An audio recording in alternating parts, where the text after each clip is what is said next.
नमो नमः बच्चों। अभी तक हम लोगों ने 6 श्लोकों का वाचन किया और उसका अर्थ ज्ञान किया।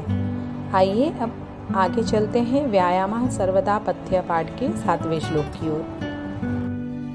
7वां श्लोक है व्यायामं कुर्वतो नित्यं विरुद्धमपि भोजनं विदग्धम् अविदग्धं वा निर्दोषं परिपच्यते। अन्वय है नित्यं व्यायामं कुर्वतः विरुद्धमपि भोजनं विदग्धम् अविदग्धं वा निर्दोषं परिपच्यते। अर्थात कहने का तात्पर्य है कि नित्यं व्यायामं कुर्वतः, नित्यम मतलब हमेशा, व्यायामं कुर्वतः व्यायाम को करते हुए, यहाँ पे क्री धातु के साथ क्षत्रिय प्रत्यय लगकर रूप बना है कुर्वतः करता हुआ व्यक्ति, विरुद्धम अपि भोजनम अपोजिट जो शरीर के लिए हितकारी नहीं है वैसा भोजन करते हुए भी, चाहे वो विदग्धम या अविदग्धम, विदग्धम मतलब पका हुआ, अच्छी प्रकार से पका हुआ, या अविदग्धम जो पका हुआ नहीं है, ऐसा कुछ भी किसी भी प्रकार का भोजन अगर वह कर लेता है तो निर्दोषम परिपच्यते, बिना किसी कष्ट के उसका वह भोजन पच जाता है। अर्थात किसी भी तरह का वह भोजन खाए, उस व्यायाम करने वाले व्यक्ति हर तरह के भोजन को पचा पाते हैं। 8वें श्लोक की ओर हम लोग अब बढ़ते हैं। 8वां श्लोक है व्यायामो हि सदा पथ्यो बलीनां स्निग्धभोजिनां स च शीते वसन्ते च तेषां पथ्यतमः स्मृतः। अन्वय है स व्यायामः हि सदा बलीनां स्निग्धभोजिनां पथ्यः शीते च वसन्ते च तेषां पथ्यतमः स्मृतः। अर्थात वह व्यायाम सदा हमेशा बलीनाम बलशालियों का, स्निग्ध भोजिनाम चिकनाई युक्त भोजन खाने वालों के लिए पथ्य दवा है। अर्थात व्यायाम ही ऐसे लोगों के लिए दवा का काम करता है। शीते च वसंते च, शीते ठंड में और वसंत में, तेषां पथ्यतमः स्मृतः उनके लिए तो यह सर्वश्रेष्ठ पथ्य है, बहुत अधिक लाभदायक वस्तु है। अर्थात इन दोनों ऋतुओं में हम लोग खाना बहुत अधिक ग्रहण करते हैं, हम लोग बहुत ज़्यादा मात्रा में भोजन खाते हैं, इसलिए इन दोनों मौसम में व्यायाम तो सबसे अच्छी औषधि मानी गई है। अब हम लोग अगले श्लोक की ओर बढ़ते हैं। 9वां श्लोक है सर्वेषु ऋतुषु अहरः पुंभी आत्महितैषिभिः बलस्यार्धेन कर्तव्यो व्यायामो हन्त्यतोऽन्यथा। अन्वय है आत्महितैषिभिः पुंभिः सर्वेषु ऋतुषु अहरः बलस्य अर्धेन व्यायामः कर्तव्यः अन्यथा हन्त्यतः।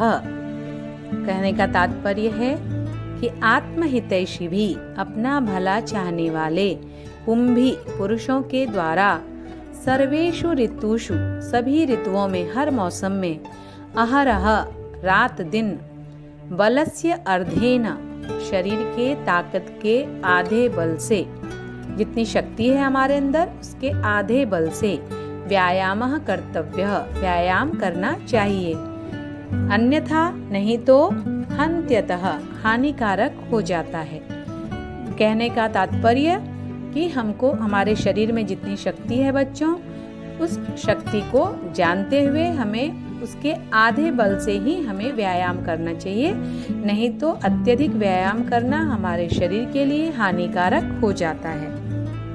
अब हम यह कैसे समझें कि हमारे शरीर में कितनी शक्ति है या हम कितना व्यायाम करें जो हमारे लिए उपयुक्त हो, तो इस बात को ध्यान में रखते हुए अगला श्लोक कहा गया है।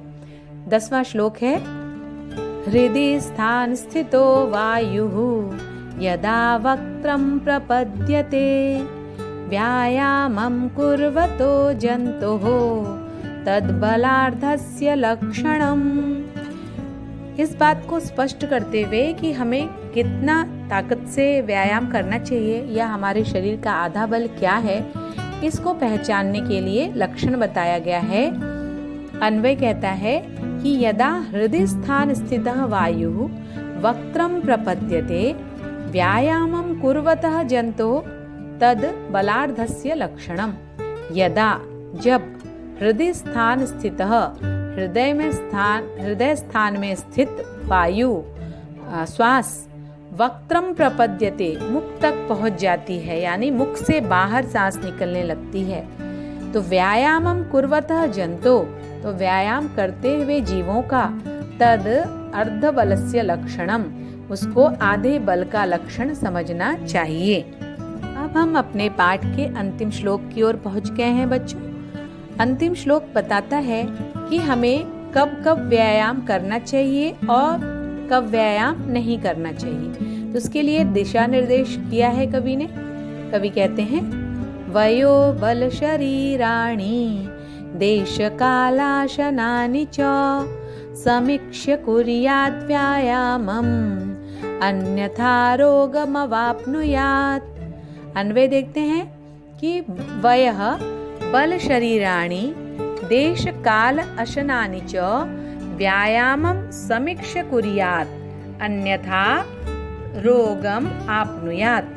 कहने का तात्पर्य वयः आयु, बल, शक्ति, शरीराणि शरीर के अंग, देश काल, देश मतलब समय, देश मतलब स्थान, काल मतलब समय, यानी स्थान और समय, अशनानि, अशनानि का अर्थ होता है भोजन, भोजन का समय, भोजन का स्थान, समीक्ष्य व्यायामम कुर्यात्, इन सब को देखते हुए व्यायाम करना चाहिए। अन्यथा नहीं तो रोगम आपनुयात्, रोग उत्पन्न हो जाएगा।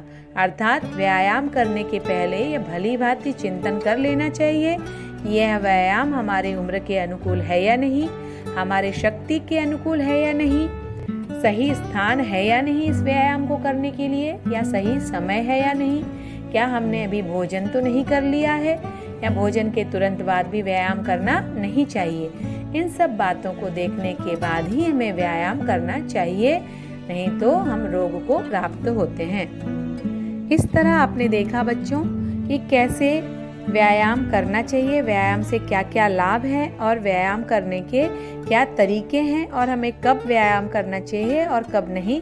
इन सारी बातों की चर्चा हमारे शास्त्रों में पहले ही की गई है, जो आजकल भी हम लोग हमेशा व्यायाम के बारे में सुनते रहे हैं, और उत्तम स्वास्थ्य के लिए व्यायाम अति आवश्यक है, इस बात के लिए अब कोई संशय हमारे मन में नहीं रह गया है। तो पाठ को आपने अच्छी प्रकार समझ लिया होगा। मेरी आशा है कि मैंने आपको अच्छी प्रकार पाठ को समझाया है। फिर भी यदि आपको कहीं कुछ डाउट रह जाता है तो आप मुझसे पूछ सकते हैं। मिलते हैं फिर अगले वीडियो में, तब तक के लिए धन्यवाद।